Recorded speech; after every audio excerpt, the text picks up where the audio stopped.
Amara sat up straight, her heart pounding and her eyes darting around for the source of the sound. Then she sighted something that looked like a lion from afar. Frozen with fear, she remembered her school lessons about dangerous animals. She took to her heels and started running and shouting, "Daddy, lion! Mommy, lion!" Her tiny voice echoing through the farm. The lion heard her and chased after her. Amara ran faster, dodging between the trees. Suddenly, as she was about to hid herself inside a thick undergrowth, she tripped and fell. The lion roared as it reached her. Panic gripped her and she shouted loudly, "Daddy!"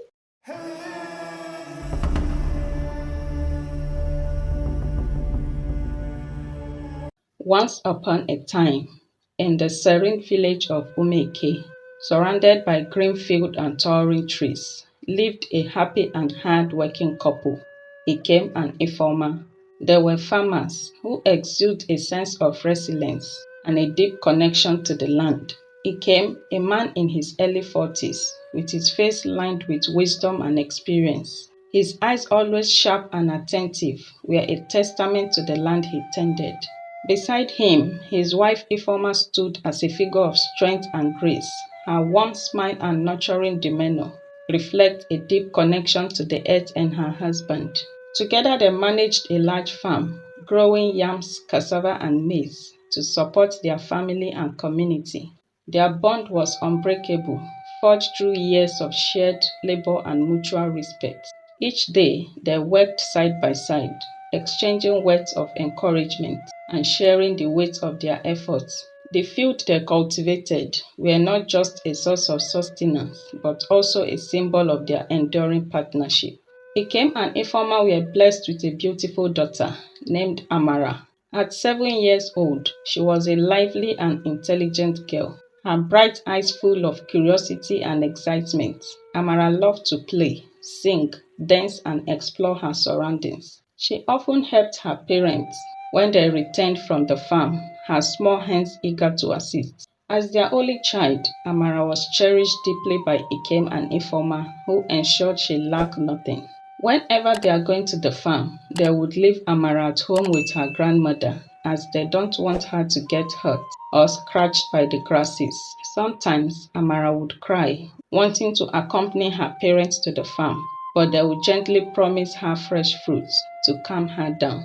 One sunny morning, Ikem and Ifeoma prepared to go to the farm to harvest cassava for the market.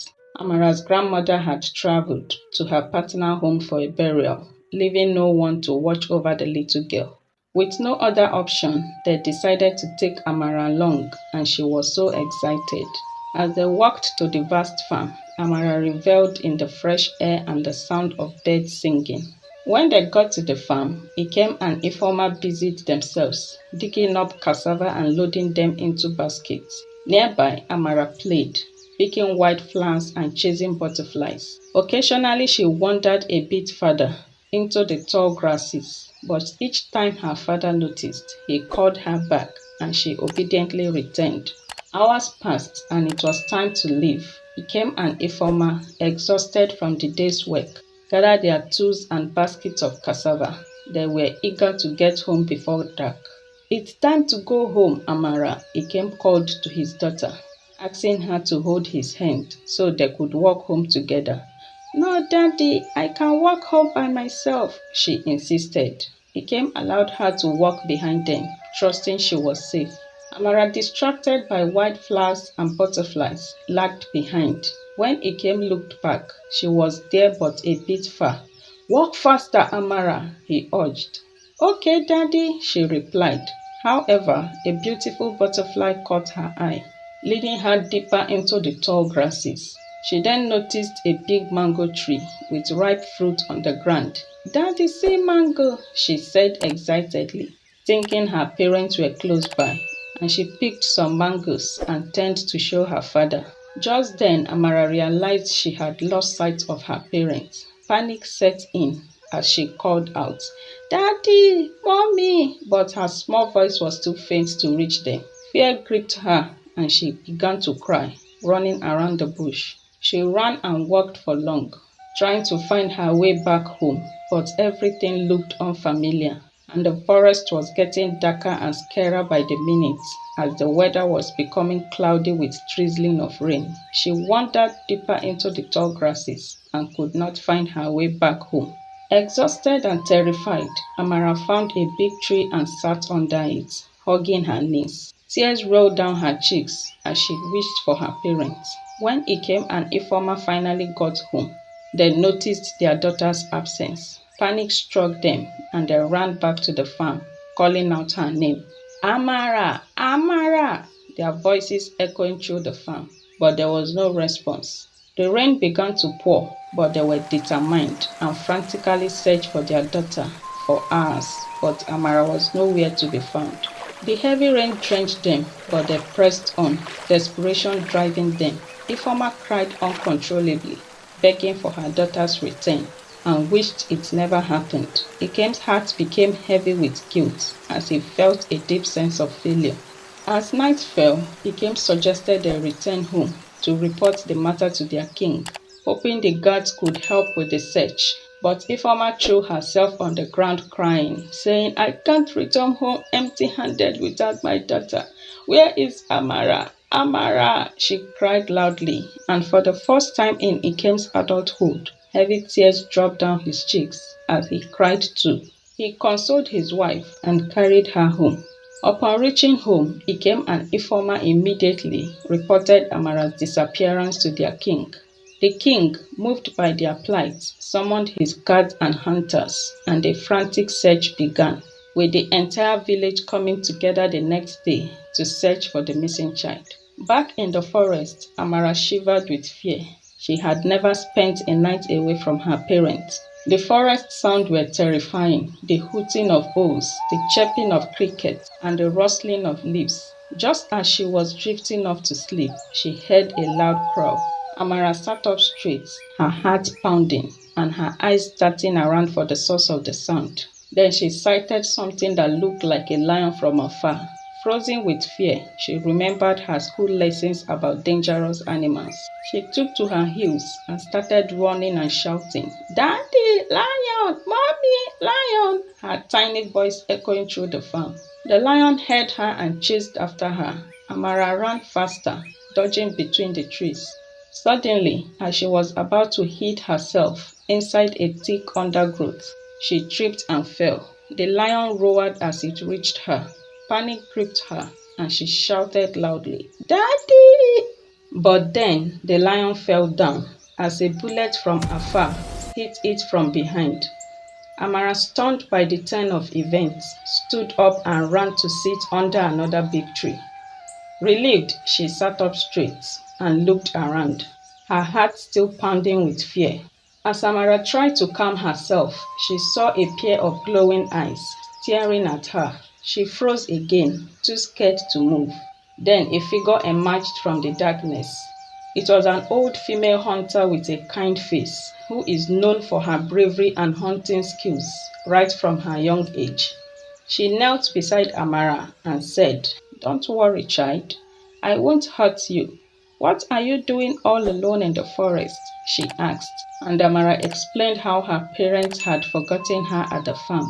The woman listened carefully and said, Don't worry, child. We will find your parents tomorrow. But for now, come with me. The woman, named Nwanyi, took Amara to her small hut on the outskirts of a nearby village called Ori. She gave Amara a warm meal and a soft blanket to sleep on.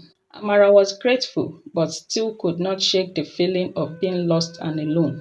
The next morning, Nwanyi woke up early and prepared pap with bean cake for Amara and warm water for her to bathe, as she planned to take her to find her parents. When she tapped Amara to wake up, there was no response. She touched Amara's head and chest, and fear gripped her, her heart pounding.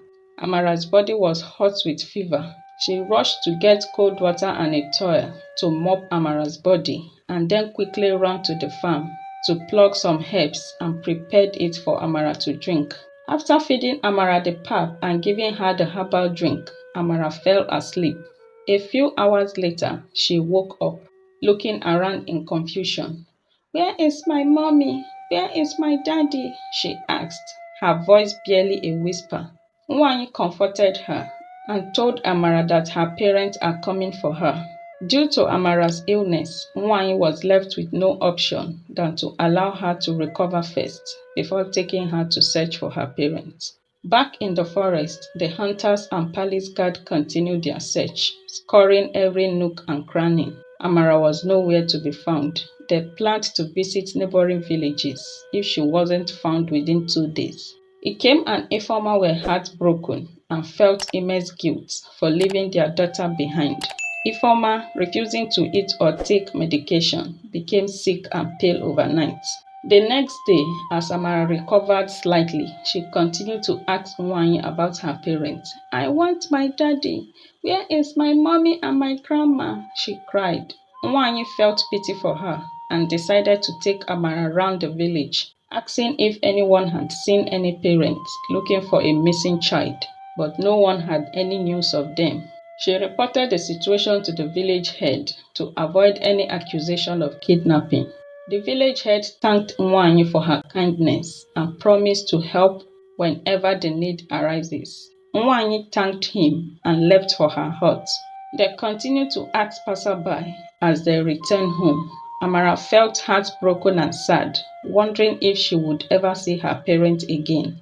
Just then, a villager burst into Nwanyi's hut, excitedly telling her that a couple from a neighboring village was searching for a lost child. Amara's heart skipped a beat. "Could it be my parents?" she asked. Nwanyi smiled and said, "Let's go and find out." They rushed out to see who the couple was, but unfortunately, they were not Amara's parents. Amara burst into tears and started crying for her daddy and mommy. Disappointedly, Nwanyi took Amara back to her hut and comforted her until she fell asleep. The next day, with Amara fully recovered, Nwanyi decided to take her to Umeke to look for her parents. They set out, holding hands, and Amara trusted Nwanyi to find her way home. Nwanyi and Amara walked through the forest and fields, meeting a group of hunters along the way. The hunters gave them direction to Umeke and warned them about wild animals. Meanwhile, the palace guards and hunters from Umeke had already moved to other neighboring villages in their search for Amara, missing Nwanyi and Amara on their path. Before they could get to Nwanyi's village, they were told that she had already left with Amara to find her parents. They thanked the villagers and left. As Nwanyi and Amara continued their journey through the dense forest, the atmosphere suddenly shifted. A chilling silence fell upon them, and before they could react, a group of men emerged from the shadows, their eyes cold and merciless. They were kidnappers and swiftly overpowered Nwanyi, her strength no match for their sheer numbers. They dragged both her and Amara to a hidden camp deep in the wilderness. The camp was a place of despair, where victims were held captive, their fate hanging by a thread, either to be ransomed or sold to sinister ritualists. Despite the hopelessness that engulfed Nwanyi, she remained resolute. Though her heart was heavy with sorrow, she drew on a well of inner strength and began to pray fervently, seeking a divine escape from their terrible situation. Amara, terrified and overwhelmed, cried continuously, her young heart yearning for the warmth and safety of her parents. Nwanyi, the ever-comforting figure, whispered soothing words to her, urging her to pray for God's intervention. Together, they muttered silent prayer, their voices barely audible, as they sat on the cold, hard ground, with their legs bound tightly, the darkness of the night closing in around them. Meanwhile, back in Umeke, the hunters and palace guard returned with a message from Nwanyi's village. They approached the king, their faces edged with concern, and they inquired if Amara had returned. The king, uncertain, summoned Amara's parents to the palace. With hearts pounding and hope like a fragile flame, Nkem and Ifeoma rushed to the palace, desperate to see their daughter, but their hopes were shattered when the king informed them that Amara was still missing. He assured them that if she didn't return by the next day, a more extensive search would commence. Ikem and Ifeoma left the palace with a deep sense of dread, their fears gnawing at them like a relentless predator. As they walked home, their eyes scanned every corner and path, hoping to catch a glimpse of their beloved daughter. They lingered near the village entrances, refusing to give up, but as the shadows of the night grew longer, they reluctantly returned home, their spirits crushed. Ifeoma's tears flowed freely, her anguish mirrored in Ikem's shaky attempt at reassurance. They sat outside their home, refusing to rest, their eyes wide open, their ears straining to catch even the faintest sound that might signal Amara's return. The night was long and torturous, with neither Ikem nor Ifeoma able to sleep, their prayers turning into desperate pleas. As dawn broke, they raced back to the palace, their anxiety now obvious. The king, deeply moved by their distress, immediately ordered his guards and hunters to organize another frantic search. Ikem, Ifeoma, and Amara's grandmother, who had just returned from her travel, threw themselves into intense prayers and fasting, their faith the only thing holding them together, as they clung to the hope that Amara would be found. Back in the kidnappers' den, Amara and Nwanyi had endured 3 harrowing days. The kidnappers, ruthless and efficient, began to contact the families of their captives, demanding for ransoms. Those whose families could not be reached faced an even darker fate of being sold off. When it was Nwanyi and Amara's turn, they were asked for the contact information of their relatives, but neither could provide any. Frustrated, the kidnappers called their boss to report the situation. The boss, a hardened man with a sharp eye for detail, arrived and immediately noticed something unusual. He stared at Nwanyi and Amara for a long moment, his brow furrowing. "What are this old woman and a little girl doing here?" he demanded, his voice laced with irritation, and one of the men stepped forward, explaining that they had found the pair on their way back and decided to bring them along. The boss's eyes narrowed and he shook his head in disbelief. "I have warned you before. These are not the kind of victims we should be taking. Can't you see the aura around them? They will bring us nothing but trouble. Release them immediately," he ordered his boys. Stunned by this unexpected turn of events, Nwanyi and Amara watched as the men hurriedly untied their bonds and led them out of the camp. It felt as though they were trapped in a dream, but as reality set in, they realized they had been miraculously saved. Overwhelmed with gratitude, they thanked God as they began their endurance journey back through the forest. For 2 grueling days, they trekked, their bodies pushed to the limit. Nwanyi, weakened by age, and Amara, a mere child, struggled to navigate the thick underbrush. They pressed on, driven by hope of returning home. Finally, they stumbled upon a familiar path, and then one of the hunters from Umeke, out searching for them, spotted them from a distance and ran to meet them. He whistled, and others came out. Wanyi explained what happened to them, and with a renewed energy, they continued with the journey. And soon, the edge of Amara's village came into view.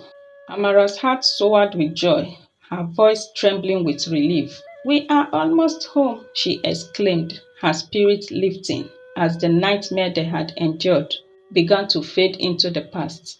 As they approached Umeke, they encountered a group of villagers. Among them were Ikem and Ifeoma, who had been tirelessly searching for their daughter. When Amara saw her parents, she broke into a run, tears streaming down her face. "Daddy, mommy," she cried. Ikem and Ifeoma, overwhelmed with relief and joy, embraced their daughter tightly. They thanked Nwanyi profusely for taking care of Amara and bringing her back. Nwanyi, with a warm smile, said, "It was my duty. I'm glad she's safe." The king commended Nwanyi for her kindness and thanked the villagers, his guards and hunters for their efforts.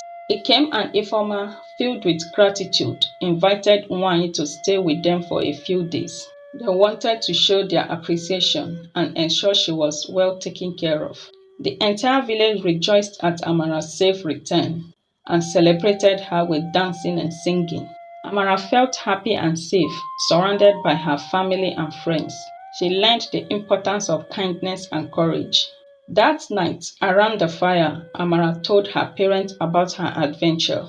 Ikem and Ifeoma listened with tears in their eyes, promising never to let her out of their sight again. Over the next few days, Amara gradually recovered from her ordeal.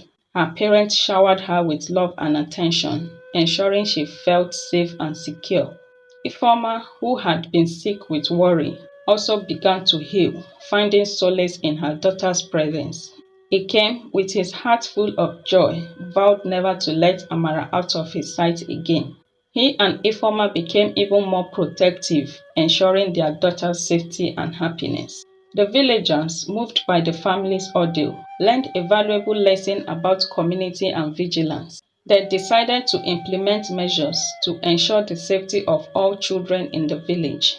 Regular checks and buddy systems were introduced to prevent any child from wandering off alone. As Nwanyi had rested for some days and was ready to return to her village, two guards followed her in order to ensure her safety, and they showered her with gifts and food. Life slowly returned to normal for Ikem, Ifeoma, and Amara. Their farm continued to flourish and their bond grew even stronger. Amara, though still young, had gained a newfound understanding of the importance of family and community. She and her parents often visited Nwanyi, bringing her food and gifts. They never forgot the brave widow who helped their daughter. Amara grew up cherishing her family and the lesson of never giving up hope. One evening, as the family sat by the fire, a visitor arrived. It was a messenger from the neighboring village of Uri. He brought news of a possible threat from wild animals in the forest, warning the villagers to be cautious. Ikem, Ifeoma, and the villagers took the warning seriously. They organized patrols and set up protective measures around the village. Amara, now more aware of the dangers, stayed close to her parents, understanding the importance of their efforts. One night, while on patrol, Ikem and a group of villagers encountered a wild animal near the outskirts of the village. Using their combined skills and bravery, they managed to drive it away, ensuring the safety of the community. The villagers expressed their gratitude to Ikem and the patrol team for their bravery.